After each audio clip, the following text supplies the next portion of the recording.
Hey, it's Mark coming to you from BakersGreenAcres. Today is New Year's Eve. It's the last day of 2014. Woo!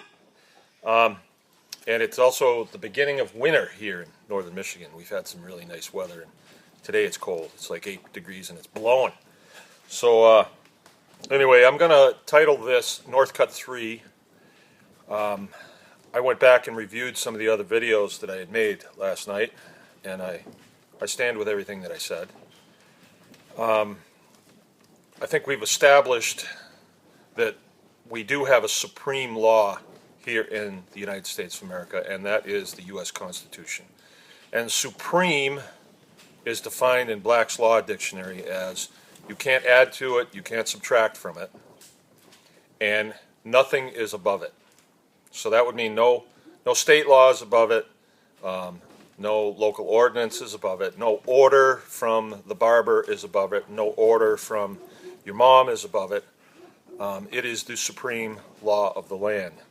We've established that. And I think we've also established that we have an Attorney General here in the state of Michigan that has taken an oath to protect and defend that document, the Constitution of the United States, and he is flagrantly violating his oath of office. I think we've established that. If someone has another take on that, I'd like to hear it.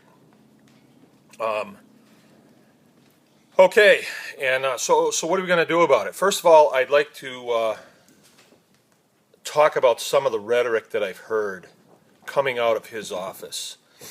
And I think one of the most egregious thing that I've heard is that his job is to defend the departments. That would be the Department of Natural Resources, Department of Environmental Quality, Michigan Department of Agriculture, Michigan Department of Transportation. His staff says that is his job, to defend them. The only time it is his obligation to defend them is if the federal government is going after them. That's the only time he's obligated to do it. When he does it now, let's say a private citizen here in the state of Michigan goes after the DEQ, he can take it, but he doesn't have to take it. And he can decide whether or not to take that case based on whether it's valid or not. Is the state going to be hurt by what the citizen is doing? It all comes down to whether it is constitutional or not. You know, in our case, DNR said that we had to depopulate our animals basically because they said so. And they gave a criteria: any pig with a straight tail, curly tail is illegal because we say so. Well, that's tyrannical, you know, and it totally violates the Fifth Amendment of my Bill of Rights, which says that my life, my liberty, and my property are protected under due process of law. So, you know, if they want to take my stuff from me, they have to have a law to hang their hat on it. And the Attorney General should have said, sorry, DNR, you can't do that. This guy has constitutional rights. But, of course, he didn't. He said that it's his job to defend them no matter what. So I ask you, we just went through an election process. I did not see in his campaign rhetoric that he is the champion of the DNR. I did not see where he said, I am the champion. I will defend the Department of Environmental Quality and the Department of Transportation. I didn't see where he said that. He says, because he's trying to get votes from the public, that I will defend you. I am a champion of the Constitution, and I will defend you. But I believe we have the documentation in front of us that indicates that he is not, because he did not defend me. As a matter of fact, when the DNR was coming after me, he actually piled on. It was his decision to fine us $700,000, $10,000 per animal, and at the time I had 70 of them, just to make that clear. $700,000, if you go to the 8th Amendment, and you should have this, should be looking at that already. 8th Amendment says that American citizens are free from excessive fines.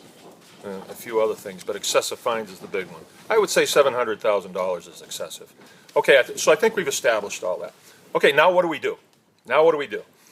Let me say to you, I am never going to ask you to do anything that I wouldn't do myself or I haven't done. Okay? And I'm going to tell you this right now. What we have to do now is not hard. It doesn't take complete courage. It's little baby steps, really. But as you do this, you will gain speed and you will gain knowledge, you will gain courage, because that is what we seriously lack in our country right now, is courage. Thomas Jefferson, again, he said, when the people fear their government, you have tyranny. When the government fears their people, you have liberty. Your government does not fear you right now. Even though they're arming up, they do not fear you. And so you have to find out what they're afraid of, and then you have to push that button. And that takes a little bit of courage. And so how do we do this? You know, Thomas Jefferson, come back and tell us what to do. Well, I believe he did. I believe he laid out a treasure map to liberty right here in the Bill of Rights. And I believe if you have that question in your mind, okay, what do we do? And you go to the Bill of Rights, you will find it in the very first paragraph and the subsequent paragraphs after that. Remember, the U.S. Constitution is 4 pages long, all right? The Bill of Rights is that first page, and I think everybody can go through that in an evening. And I'm not asking you to do anything I haven't done, so I need you to do that. I need you to go to that and do that. Okay, First Amendment. I'm going to explain a lot of the things that I'm touching on right now. Even if I'm hitting nerves, I'm going to explain that. First Amendment. First Amendment says, I'm going to read it verbatim, Congress shall make no law respecting an establishment of religion, or prohibiting the free exercise thereof, or abridging the freedom of speech. Okay? You have the freedom of speech. Or of the press. You have the freedom of the press. Or of the right of the people to peacefully assemble and to petition the government for redress of a grievance. Okay? First Amendment. We're going to leave it right there. I'm not going to go to the Second Amendment in this presentation. I just don't need to. So there's parts of that really don't apply here. You know, freedom of religion. Okay, that doesn't really apply here. It's real good to know, because this could be a different struggle than it is, but it isn't. So, but what does apply? Freedom of speech. I am exercising freedom of speech right now. I've told you before, if I was in Bolivia and I came out and I said the second highest ranking person in my state is corrupt and needs to be relieved of duty, I'd be put against the wall in the morning and shot.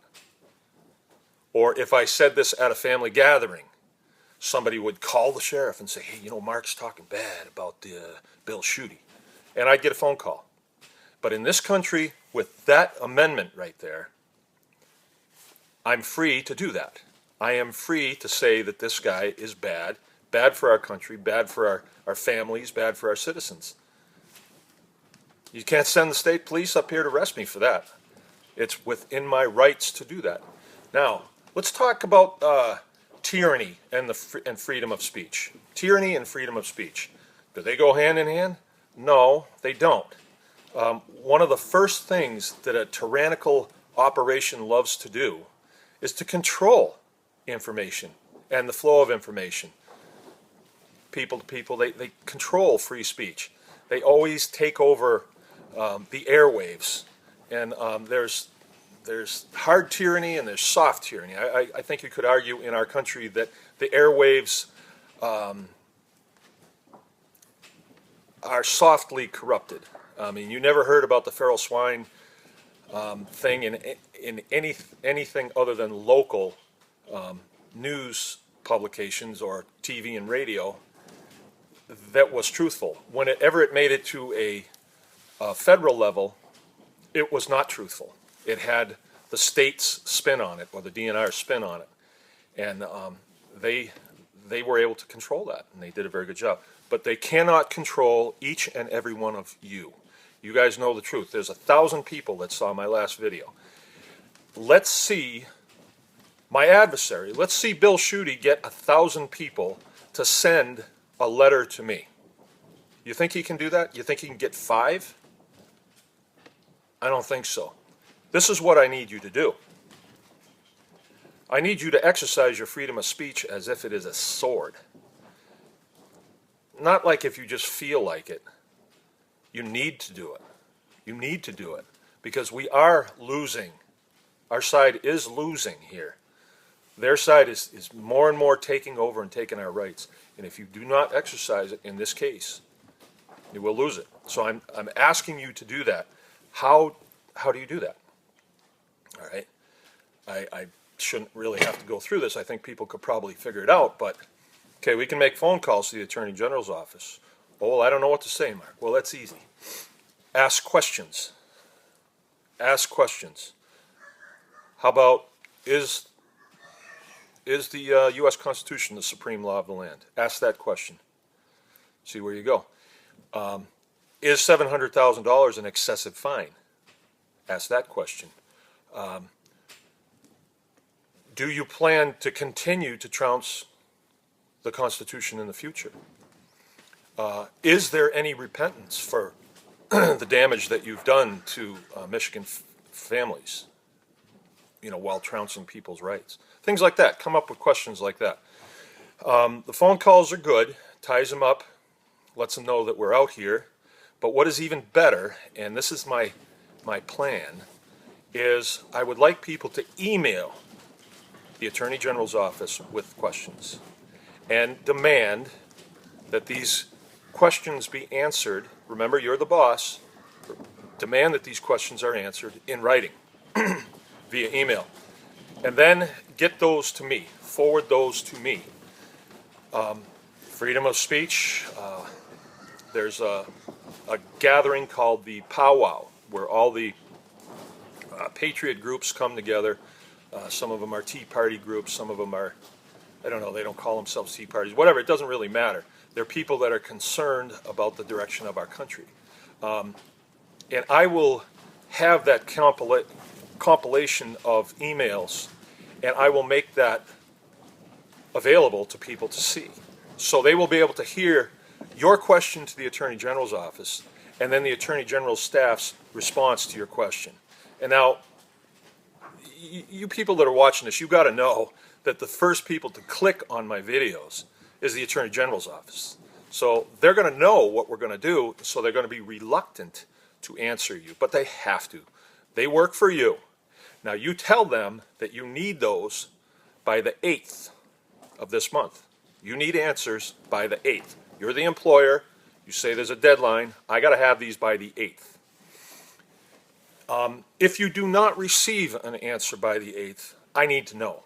And I need a list of your questions forwarded to me, and then I did not receive an answer. And we will make that available to this gathering and this group of people too. There's a lot of people that go to this, and they are the movers and shakers in the political world. I don't think that we should half-step this. I think that we need to hit the press the test button on this hard and see what happens. And then at another time, we are going to talk about petition the government for redress of grievance. Okay, I got to cut it off here. I don't want to go over. Mark from Bakers Green Acres. Anyone can farm.